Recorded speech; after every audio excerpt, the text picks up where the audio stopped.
نحمده ونصلي على رسوله الكريم أما بعد فأعوذ بالله من الشيطان الرجيم بسم الله الرحمن الرحيم وأما بنعمة ربك فحدث صدق الله العظيم وصدق رسوله النبي الكريم ونحن على ذلك لمن الشاهدين والشاكرين والحمد لله رب العالمين۔ آیت کریمہ کی فضیلتیں اور برکتیں حاصل کرنے سے پہلے آئیے ہم اور آپ حضور سرکار مصطفیٰ احمد مجتبیٰ حضور صلی اللہ تعالیٰ علیہ وسلم کی بارگاہ بے کس پناہ میں جھوم جھوم کر درود شریف کا نذرانہ پیش کریں، پڑھیں بآواز بلند اللہم صلی علی سیدنا مولانا محمد وعلی آل سیدنا مولانا محمد مبارک وسلم صلاۃ و سلام علیک یا رسول اللہ صلی اللہ تعالیٰ علیہ وسلم۔ اللہ تعالیٰ کا لاکھ لاکھ شکر و احسان ہے کہ آن لائن محفل میلاد النبی میں ہم سب کو شرکت کرنے کی سعادت عطا فرمائی اور اس حقیر کو شان رسالت میں لب کشائی کرنے کا موقع اور صلاحیت عطا فرمائی۔ آئیے اس خطبہ تشکر کے بعد میں آج کے عنوان سے آپ کو باخبر کر دوں۔ میرا آج کا عنوان ہے جس میں عید میلاد النبی تاریخ کے آئینے میں۔ حضرات گرامی، دراصل ہوتا یوں ہے کہ اکثر لوگ پوچھا کرتے ہیں کہ عید میلاد النبی کی شریعت میں کیا دلیل ہے، شریعت میں اس کی کیا نظیر ملتی ہے، بزرگان دین نے اس کو منایا ہے تو اس کا ثبوت پیش کرو، نہیں تو آپ اس کو بدعت تسلیم کرو۔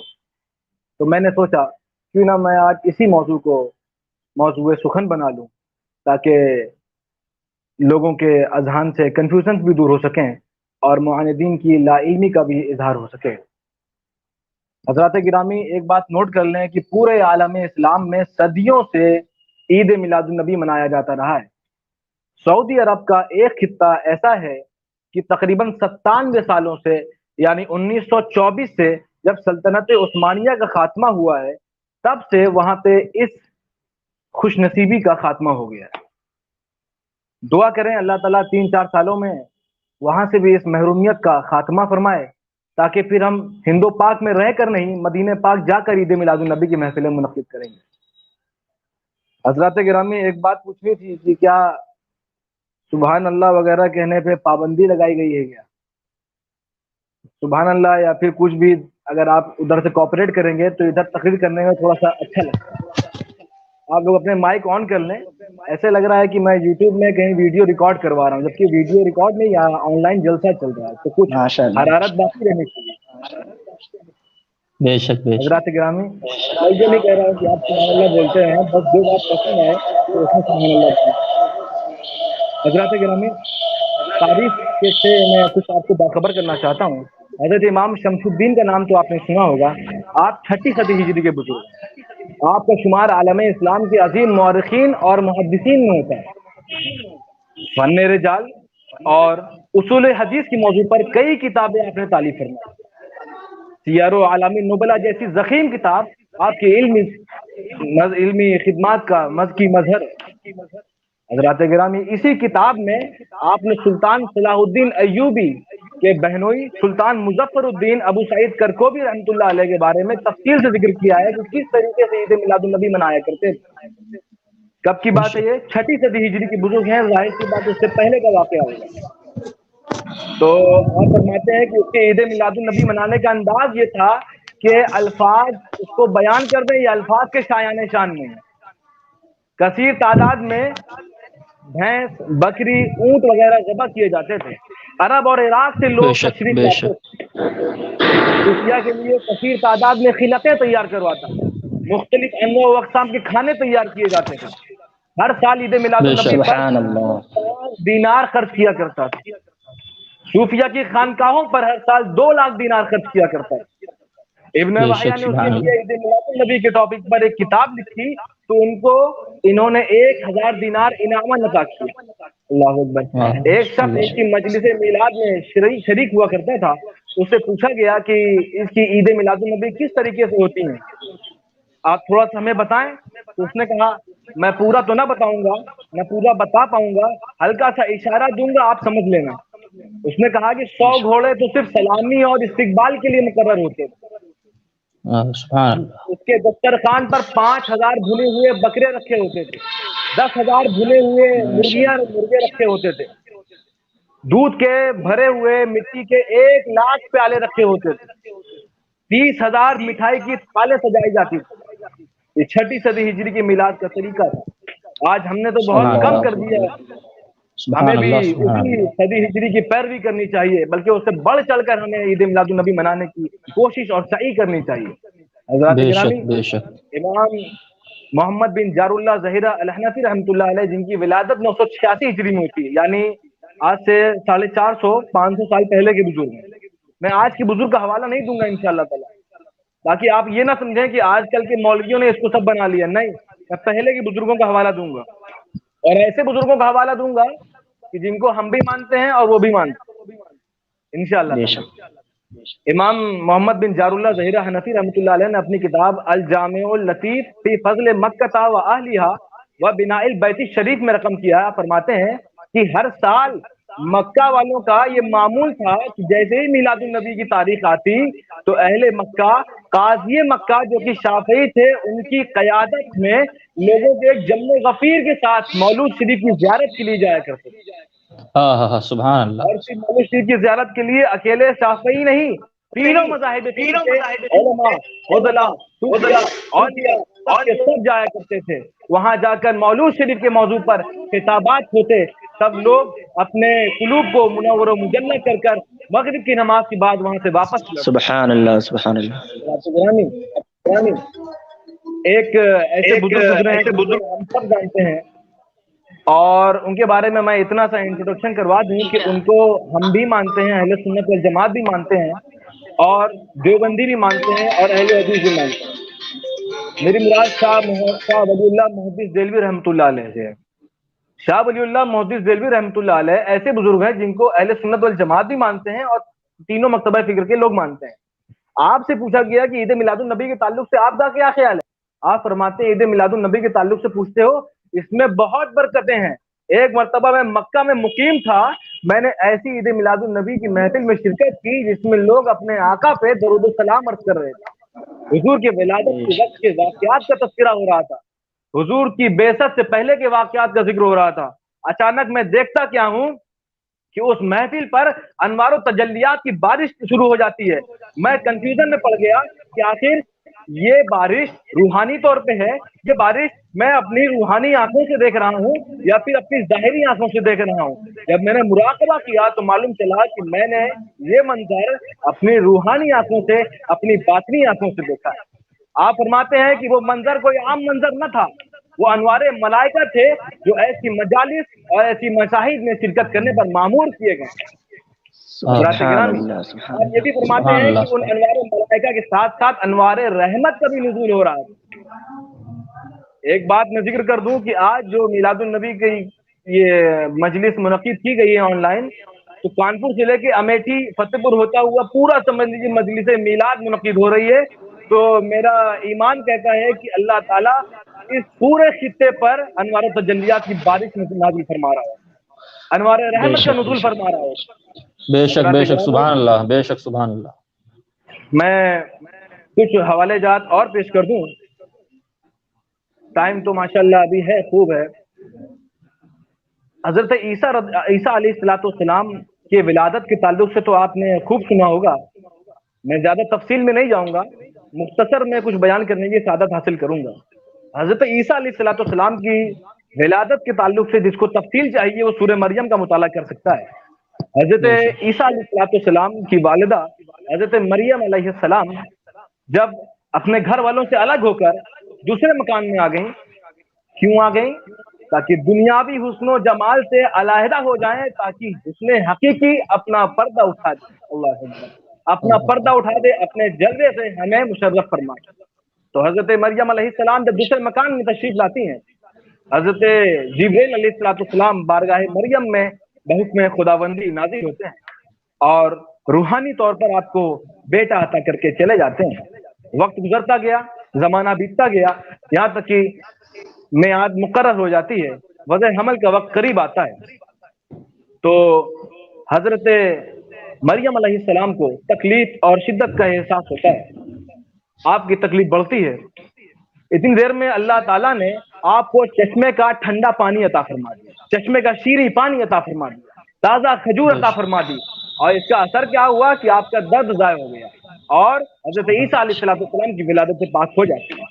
آپ حضرت عیسیٰ علیہ سبحان اللہ السلام کو اپنی گود میں لے کر اپنی قوم کے پاس جاتی ہیں، طرح طرح کے تانے سننے کو ملتے ہیں، طرح طرح کے بہتان لگائے جاتے ہیں، آپ صبر کرتی رہتی اللہ ہیں، اکبر اور پھر میں حضرت عیسیٰ علیہ السلام کی طرف اشارہ کرتی ہیں تو حضرت عیسیٰ علیہ السلام اسی پنگھوڑے میں، اسی بچپن کی حالت میں، اسی کمسنی میں اپنی ماں کی پاکدامنی بیان کرنے لگتے ہیں۔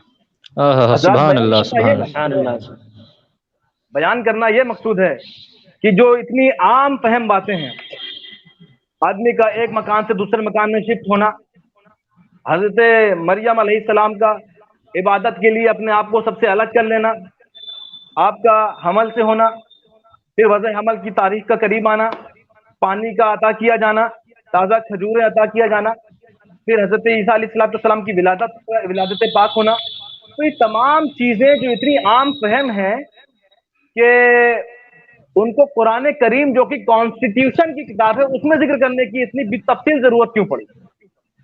قرآن کریم جو قانون کی کتاب ہے اس میں اتنا بالتفصیل کیوں بیان کیا گیا اسے؟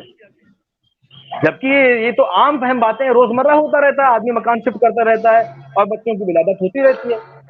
اس سے اللہ تعالیٰ نے ایک نظریہ دے دیا ہمیں کہ سنو مومنو، ہم نے اپنے محبوب کا تذکرہ اتنے تفصیل سے کیا اور تمہیں یہ اشارہ دے دیا کہ جب میرا محبوب دنیا میں آ جائے، تمہیں موقع ملے میلاد النبی منانے کا، تو کوئی بھی چیز حقیر سمجھ کر چھوڑنا نہیں، عام سمجھ کر چھوڑنا نہیں، عام سے عام پہلو کو جس کی نسبت میرے محبوب کی طرف ہو جائے اس کو چھوڑنا نہیں، بلکہ سنت الہیہ اور منشاء خداوندی سمجھ کر بیان کرتے ہیں۔ حضرات بے گرامی، شک جب حضور صلی اللہ تعالی وسلم کا ذکر آئے تو قرآن کا اسلوب کہتا ہے کہ حضرت آدم علیہ السلام سے شروع کرنا، حضرت عبداللہ تک لے کر آنا، حضرت آمنہ کی گود کو فراموش مت کر دینا، حضرت حلیمہ سعدیہ کے گاؤں کو نہ بھول جانا، ایک ایک چیز کو ذکر کرنا، اس سے تمہارے اوپر برکتوں اور انوار و تجلیات کا نزول ہوگا۔ حضرات گرامی، میں اس بات کو اور تھوڑا سا لنگھن کر دوں، امام جلال الدین سیوطی رحمۃ اللہ علیہ نے، جن کی ولادت 849 کے آس پاس ہوتی ہے، یعنی آج سے 600 سال پہلے کے بزرگ ہیں، آج سے 600 سال پہلے کے بزرگ ہیں۔ آپ نے اپنی کتاب حسن المقاصد فی عمل المولد میں صفحہ نمبر 64-65 میں حافظ ابن حجر اسقلانی رحمۃ اللہ علیہ کے دلائل کی تائید میں ایک اور دلیل پیش کی، دلائل کی تائید میں ایک اور دلیل پیش کی۔ آپ فرماتے ہیں کہ عید میلاد النبی کے تعلق سے مجھ پر ایک اور دلیل منکشف ہوئی ہے، ایک اور دلیل ظاہر ہوئی ہے۔ اللہ اکبر! جب پوچھا گیا کہ حضور کون سی دلیل ظاہر ہوئی ہے تو آپ فرماتے ہیں کہ امام بہقی رضی اللہ تعالیٰ عنہ رحمۃ اللہ علیہ نے یہ روایت کیا ہے سیدنا انس رضی اللہ تعالیٰ عنہ سے کہ حضور صلی اللہ تعالیٰ علیہ وسلم نے اعلان نبوت کے بعد اپنا عقیقہ فرمایا۔ کیا فرمایا؟ عقیقہ فرمایا اعلان نبوت کے بعد، جبکہ آپ کے دادا عبد المطلب آپ کے پیدائش کے 7ویں دن آپ کا عقیقہ فرما چکے تھے۔ اور امام جلال الدین سیوطی خود اپنا شرعی موقف بیان کرتے ہیں کہ عقیقہ 2 بار نہیں ہوتا، عقیقہ 1 بار ہوتا ہے۔ تو حضور صلی اللہ تعالیٰ علیہ وسلم نے اعلان نبوت کے بعد جو عقیقہ کیا وہ کیا تھا، اس کی اصل اور اس کی حقیقت کیا تھی؟ امام جلال الدین سیوطی خود یہ سوال رائز کرتے ہیں اور خود جواب بھی دیتے ہیں۔ میں نہیں جواب دے رہا کہ آپ سمجھیں کہ آج کل کے مولوی جواب دے رہے ہیں اور یہ آج کل کا سب کیا کرایا ہے، نہیں، امام جلال الدین سیوطی رحمۃ اللہ علیہ خود جواب دیتے ہیں۔ آپ فرماتے ہیں کہ وہ عقیقہ دراصل عقیقہ نہ تھا، بلکہ آپ صلی اللہ تعالیٰ علیہ وسلم نے اپنے آپ کو اللہ تعالیٰ کی طرف سے رحمت للعالمین بنائے جانے اور اس امت کے مشرف ہونے کی خوشی کے اظہار کے لیے یہ ذبیحہ فرمایا تھا، ذبیحہ، یہ عقیقہ نہیں تھا۔ تو جب حضور صلی اللہ علیہ وسلم ہمارے مشرف ہونے کی خوشی میں، ہم امتیوں کے مشرف ہونے کی خوشی میں ذبیحہ کریں، خوشی منائیں، تو کیا حضور کے سید الانبیاء ہونے کی خوشی میں، حضور کے راس الوفا ہونے کی خوشی میں، حضور کے وجہ صفا ہونے کی خوشی میں، حضور کے رحمت للعالمین ہونے کی خوشی میں، حضور کے ہونے کی خوشی میں ہم اگر خوشیاں منائیں تو ہم پر فتوے لگتے ہیں، ہم سے دلیلیں پوچھی جاتی ہیں.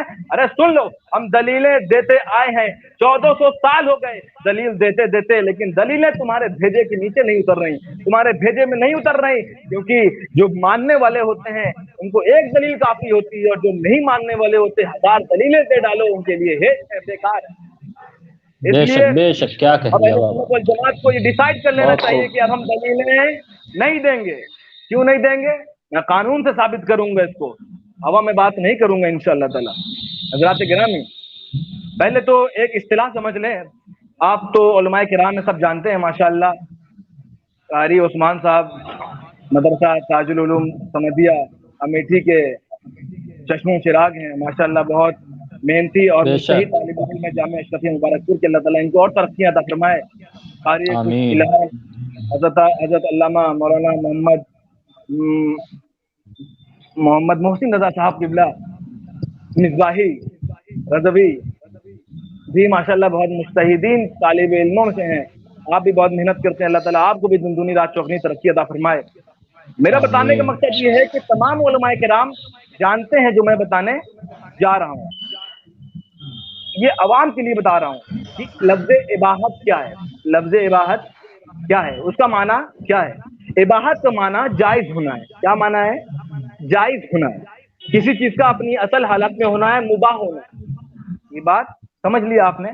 اب ایک چیز اور سمجھیں کہ حضور صلی اللہ تعالیٰ علیہ وسلم کی میلاد منانے کے تعلق سے جتنے پروپیگنڈے کیے جاتے ہیں تو جو میں بتانے جا رہا ہوں اس سے انشاءاللہ تعالیٰ اس کا سب دفاع ہو جائے گا. موطا امام محمد جو اصح الکتاب بعد کتاب اللہ کے درجے میں بعض علماء کے نزدیک ہے، یعنی قرآن کریم کے بعد سب سے اصح کتب اس کو مانا جاتا ہے بعض علماء کے نزدیک، وہ موطا امام محمد ہے، اور بعض کے نزدیک بخاری شریف ہے. تو جن کے نزدیک اصح الکتاب بعد کتاب اللہ موطا شریف ہے تو ان کے لیے میں یہ چیز ذکر کر دیا. اتنا جانے کہ اس کتاب میں حضرت حاتم بن بلتع رضی اللہ تعالیٰ عنہ سے ایک حدیث مروی ہے کہ حضرت عمر بن خطاب رضی اللہ تعالیٰ عنہ ایک جماعت کے ساتھ کہیں جا رہے تھے، تو آپ کے ساتھ حضرت عمر بن عاص رضی اللہ تعالیٰ عنہ بھی موجود تھے. راستے میں ایک تالاب یا حوض کے پاس سے گزر ہوتا ہے، تو آپ لوگوں کو وضو کی ضرورت تھی، وضو کی حاجت تھی. تو حضرت عمر بن عاص نے حوض والے سے جا کر پوچھا کہ حوض پاک ہے کہ ناپاک، پانی پاک ہے کہ ناپاک، کیا ہم اس سے وضو کر سکتے ہیں کہ نہیں کر سکتے ہیں؟ تو حوض والا اس سے پہلے کہ جواب دیتا، حضرت عمر رضی اللہ تعالیٰ عنہ نے روک دیا اور کہا یا صاحب الحوض، یا صاحب الحوض لا تخبرنا فإنا نرد على السباع وترد علينا. ارے اے صاحب حوض، ہمیں تم باخبر نہ کرنا کہ پانی کیسا ہے، پاک ہے کہ ناپاک ہے، اس سے جانور درندہ گزرا ہے کہ نہیں گزرا ہے، درندے نے پانی پیا ہے کہ نہیں پیا ہے، مجھے باخبر نہ کرنا. ارے ہم جانوروں کے پاس سے گزرتے ہیں، جانور ہمارے پاس سے گزرتے رہتے ہیں، تو بہت زیادہ چانسز ہیں کہ درندوں نے پانی اس میں سے پی لیا ہو. ہمیں وضو کی ضرورت ہے، اور اگر تم خبردار کر دو گے کہ یہ پانی نجس ہے، اس میں کسی درندے نے پیا ہے، تو ہم وضو نہیں کر سکتے اس پانی. اس لیے حضرت عمر نے وہاں پہ روک دیا کہ ہمیں پانی کے بارے میں اطلاع نہ دی جائے. اچھا ایک سوال، حضرت عمر نے روکا کہ پانی کے بارے میں اطلاع نہ دی جائے، اس سے کیا سمجھ میں آتا ہے کہ پانی کے بارے میں اگر اطلاع نہ ملے تو پانی کے ناپاک ہونے کے بارے میں اطلاع نہ ملے تو پانی پاک ہوتا ہے. آپ واش روم وغیرہ جائیں، بالٹی وغیرہ میں پانی رکھا رہتا ہے، علماء کرام سے پوچھیں اس کا کیا حکم ہے، علماء کرام سے ترنت جواب دیں گے کہ جو پانی واش روم وغیرہ میں رکھا ہوتا ہے، بالٹی وغیرہ میں رکھا ہوتا ہے، اس کا حکم یہ ہے کہ جب تک ناپاکی کی خبر صادق نہ پہنچ جائے وہ پانی پاک ہے، وہ پانی پاک ہے. اس سے یہ معلوم چلتا ہے کہ پانی اپنی اصلی حالت میں پاک ہے، اپنی اصلی حالت میں ہے اور پاک ہے. آپ اور بھی مثالیں لے سکتے ہیں، بہرحال میں زیادہ تفصیل میں نہیں جاؤں گا. ایک چیز اور بتا دوں آپ کو کہ پانی کی اصل کیا ہے؟ پاک ہونا. اسی طرح ہر ایک چیز کی اصل شریعت میں پاک ہونا، جائز ہونا، مباح ہونا ہے. ٹھیک ہے، اتنی بات کلیئر ہو گئی. اب ایک بات اور سمجھیں کہ کسی آدمی نے آپ کے اوپر چوری کا الزام لگا دیا، کسی آدمی نے آپ کے اوپر چوری کا الزام لگا دیا کہ 50,000 روپے فلاں صاحب نے چوری کیا ہے، آپ نے چوری کیا ہے. آپ کورٹ جاتے ہیں کہ فیصلہ سنایا جائے، اور تو قاضی کیا کرتا ہے؟ قاضی کیا کرتا ہے؟ قاضی آپ کو کہے گا ثبوت لے کر آؤ، یا جس نے الزام لگایا اس کو کہے گا ثبوت لے کر آؤ؟ کس کو کہے گا؟ آپ کو کہے گا کہ ثبوت لے کر آؤ، یا جس نے الزام لگایا ہے اس کو کہے گا ثبوت لے کر آؤ؟ بھائی جس نے الزام لگایا اسی کو تو کہا جائے گا ثبوت لے کر آؤ. تو جس آدمی نے آپ کو پہ الزام لگایا کہ انہوں نے 50,000 روپے میرے چوری کیے ہیں، تو ثبوت وہ آدمی دے گا کہ آپ چور ہیں. ثبوت وہ آدمی دے گا کہ آپ چور ہیں. جج آپ سے یہ نہیں کہہ سکتا کہ آپ دلیل لاؤ کہ آپ چور نہیں ہیں. جج آپ سے یہ نہیں کہہ سکتا کہ آپ ثبوت لاؤ کہ آپ چور نہیں ہیں. کوئی عقل مند جج کہے گا کہ چور سے کہ نہیں، اپنی بے گناہی کو ثابت کرنے کے لیے تم دلیل لے کے آؤ؟ نہیں، بلکہ جو الزام لگاتا ہے اس سے کہا جاتا ہے کہ تم دلیل لے کے آؤ کہ فلاں شخص چور ہے. اتنی بات کلیئر ہو گئی؟ کلیئر ہو گئی. اب ایک بات اور سمجھیں. جب یہ معلوم چل گیا کہ ہر ایک چیز میں اصل اباحت ہے، پاک ہونا ہے، جائز ہونا ہے، مباح ہونا ہے، ہر ایک چیز میں ہم اس کو مانتے ہیں، تو پھر اس مسئلے میں میلاد النبی کے مسئلے میں کیوں نہیں مانتے؟ میلاد النبی کی بھی اصل پاک ہونا ہے، میلاد النبی کی بھی اصل جائز ہونا ہے، میلاد النبی کی بھی اصل میں اباحت ہے، وہ مباح ہونا ہے، مستحب ہونا ہے.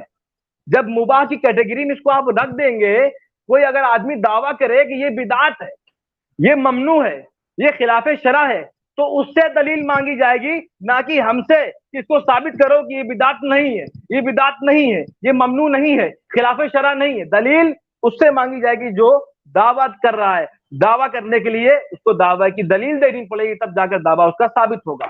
اور ہم لوگ الٹا کیا کرتے ہیں کہ خود دلیل دینے میں لگ جاتے ہیں. نہیں، ہم لوگ مدعا علیہ ہیں، ہمیں دلیل دینے کی ضرورت نہیں ہے. جو دعویٰ کرتا ہے، مدعی ہوتا ہے، دلیل اس کے ذمہ ہوا کرتی ہے. لہذا اب کبھی عید میلاد النبی کے تعلق سے کوئی سوال کرے، کوئی پروف مانگے، کوئی ثبوت مانگے، تو دلیل آپ کے اوپر نہیں بنتی، بلکہ جو مدعی ہے، جو دعویٰ کر رہا ہے کہ یہ بدعت ہے، تو دلیل وہ لے کر آئے کہ وہ بدعت ہے. قرآن کریم کا اسلوب بھی یہ فرماتا ہے، قل ہاتو برہانکم ان کنتم صادقین، کہہ دیجئے لاؤ اپنی دلیل کو اگر تم سچے ہو. تو قرآن کریم بھی دلیل مانگتا ہے کہ اگر تم سچے ہو تو دلیل لے کر آؤ کہ اللہ تعالیٰ نے اس چیز کو حرام کیا ہے، اللہ تعالیٰ نے کسی چیز کو بدعت گردانا ہے، اللہ تعالیٰ نے کسی چیز کو ممنوع کہا ہے، تو دلیل لے کر آؤ. تو دلیل ان سے کہا ہے اللہ تعالیٰ نے بھی لانے کے لیے، اور وہ لوگ ہم سے الٹا کہتے ہیں، اور ہم اپنے اوپر برڈن آف پروف لے لیتے ہیں کہ ہم اس کا پروف دیں گے، اس کا ثبوت دیں گے. ایسا ہرگز نہ کریں. ہمارے علماء اسکالر اکثر یہاں پہ چوک کرتے ہیں. لہذا بالکل فری رہنے کی ضرورت ہے. کبھی اس ٹینشن میں نہ رہیں کہ ثبوت ہمیں دینا ہے. یاد رکھیں کہ شریعت میں ہر ایک چیز کی اصل اباحت ہے، پاک ہونا ہے، مباح ہونا ہے. ہر ایک چیز کو ہم مباح مانتے ہیں شریعت کے باب میں. جو کوئی اس کے خلاف بات کرے وہ مدعی ہے، اور مدعی پر دلیل دینا لازم ہوتا ہے. لہذا دلیل مدعی دے گا، نہ کہ ہم دیں گے. حضرات گرامی، یہ بات سمجھ میں آ گئی؟ یہ بات سمجھ میں آ گئی؟ ایک بات اور عرض کر دوں آپ کو کہ یہ جو عید میلاد النبی کے پروگرامات ہم لوگ مناتے ہیں، یہ کوئی نئی چیز نہیں ہے، بلکہ 1300 سال سے ہمارے علماء اور بزرگان دین اس کو مناتے چلے آئے ہیں. میں ایک فہرست کا آپ کے سامنے تذکرہ کر دوں. 5ویں صدی ہجری کے بزرگ ہیں حجت الدین امام محمد بن ظفر مکی، 5ویں صدی کے شیخ معین الدین عمر بن محمد ملا، 5ویں صدی کے علامہ ابن جوزی، 6ٹھی صدی کے حافظ ابو الخطاب بن وحیہ کلبی، 6ٹھی صدی کے حافظ شمس الدین جزری، 6ٹھی صدی کے امام ابو شامہ، 6ٹھی صدی کے امام صدر الدین محب بن عمر جزری، 7ویں صدی ہجری کے امام زہیر الدین جعفر تزمنتی، 7ویں صدی ہجری کے امام ابو عبداللہ بن الحاج مالکی، 7ویں صدی ہجری کے امام شمس الدین ذہبی، 7ویں صدی ہجری کے امام کمال الدین الاطفی، 7ویں صدی ہجری کے امام تقی الدین ابو الحسن سبکی، 7ویں صدی ہجری کے امام عماد الدین بن کثیر، 7ویں صدی ہجری کے امام برہان الدین بن جماعہ، 7ویں صدی ہجری کے زین الدین بن رجب الحنبلی، 7ویں صدی ہجری کے امام ولی الدین ابو ذرا عراقی، 8ویں صدی ہجری کے حافظ شمس الدین محمد دمشقی، 8ویں صدی ہجری کے امام محمد حجر اسقلانی، 9ویں صدی ہجری کے امام شمس الدین سخاوی، 9ویں صدی ہجری کے امام جلال الدین سویتی، 9ویں صدی ہجری کے امام شہاب الدین ابو العباس قسطلانی، 9ویں صدی ہجری کے امام نصیر الدین بن طباخ، امام جمال الدین بن عبد الرحمن قسطانی. یہیں تک نہیں، امام یوسف بن علی زریق شامی، نبی صدی ہجری کے امام محمد بن یوسف صالح شامی، نبی صدی ہجری کے شیخ الاسلام ابن حجر ہیثمی ملکی، نبی صدی ہجری کے علامہ قطب الدین الحنفی، 10ویں صدی ہجری کے ملا علی قاری، 10ویں صدی ہجری سبحان کے اللہ سبحان مجدد الفسانی، 10ویں صدی ہجری کے امام علی بن ابراہیم حنبلی، 10ویں صدی ہجری کے شیخ عبدالحق محدث دہلوی، 11ویں صدی ہجری کے امام محمد درقانی، 11ویں صدی ہجری کے شاہ عبد الرحیم دہلوی، اللہ اکبر، شاہ عبد الرحیم دہلوی کے تعلق سے واقعہ یاد آ گیا تو جلدی جلدی اس کو بتا دو۔ شاہ عبد الرحیم دہلوی رحمۃ اللہ علیہ، یہ شاہ ولی اللہ محدث دہلوی رحمۃ اللہ علیہ کے والد صاحب ہیں۔ کون ہے؟ شاہ ولی اللہ محدث دہلوی کے والد صاحب ہیں۔ آپ ہر سال میلاد النبی کے موقع پر کھانے کا انتظام کیا کرتے تھے، طعام کا انتظام کیا کرتے تھے، لنگر کا انتظام کیا کرتے تھے۔ لیکن ایک سال کیا ہوا کہ آپ کے پاس پیسے کچھ کم تھے، آپ لنگر کا انتظام نہ کر سکے، تو آپ کے پاس بھنے ہوئے چنے رکھے تھے، آپ نے ان بھنے ہوئے چنوں کو میلاد کی خوشی میں صدقہ کر دیا۔ رات میں سوتے ہیں، خواب دیکھتے ہیں کہ میرے بھنے ہوئے چنے بارگاہ رسالت میں رکھے ہوئے ہیں، اور حضور صلی اللہ تعالیٰ علیہ وسلم ماشاءاللہ بہت خوش و خرم نظر آ رہے ہیں۔ اللہ اکبر۔ تو یہ حضرت شاہ ولی اللہ محدث دہلوی کے والد صاحب کا عید میلاد النبی منانے کا انداز ہے۔ اسی طرح 11ویں صدی ہجری کے شیخ اسماعیل حقی ہیں، 11ویں صدی ہجری کے شاہ ولی اللہ محدث دہلوی، 12ویں صدی ہجری کے شاہ عبدالعزیز محدث دہلوی، 12ویں صدی ہجری کے شاہ احمد سعید مجددی دہلوی، 12ویں صدی ہجری کے مفتی محمد عنایت احمد کاکوروی، 13ویں صدی کے سید احمد بن زینی وہلان، 13ویں صدی کے مولانا عبدالحی لکھنوی، 13ویں صدی کے حاجی امداد اللہ مہاجر مکی، 13ویں صدی کے امام یوسف بن اسماعیل نبہانی۔ اگر میں اس لسٹ کو جاری رکھوں تو میرے خیال سے سینکڑوں نام میں لے سکتا ہوں جنہوں نے عید میلاد النبی منایا ہے۔ محدثین ہیں، فقہا ہیں، علماء ہیں، صوفیاء ہیں، اولیاء ہیں، تمام تر اس ڈپارٹمنٹ کے محدثین اور علمبرداروں نے ہمیشہ سے عید میلاد النبی منایا ہے، اور 1300 سال تک انہوں نے عید میلاد النبی منا کر ہمیں یہ ذہن دے دیا کہ 1300 سال تک تو ہم نے سنبھالے رکھا، یہ 14ویں صدی تمہاری ہے، اس انداز سے عید میلاد النبی مناؤ، اس قدر عید میلاد النبی مناؤ، اس اچھے انداز سے عید میلاد النبی منا کر آنے والی جنریشن کو یہ نظریہ دے دو، یہ ذہن دے دو کہ جب تک زندہ رہنا، سوتے رہنا، اس سوہانی گھڑی جب تک طیبہ کا چاند، اس دل افروز ساعت پہ لاکھوں سلام۔ سبحان اللہ سبحان اللہ۔ حضرات گرامی، میں بس ٹائم زیادہ ہو گیا، ٹائم تو انہی باتوں سے میں رخصت طلب کرنا چاہتا ہوں، مجھے اجازت فرمائے، عطا فرمائے۔ انشاءاللہ تعالیٰ پھر کبھی موقع ملا تو خدمت کی سعادت حاصل کی جائے گی۔ السلام علیکم ورحمۃ اللہ تعالیٰ وبرکاتہ۔ وعلیکم السلام ورحمۃ اللہ وبرکاتہ۔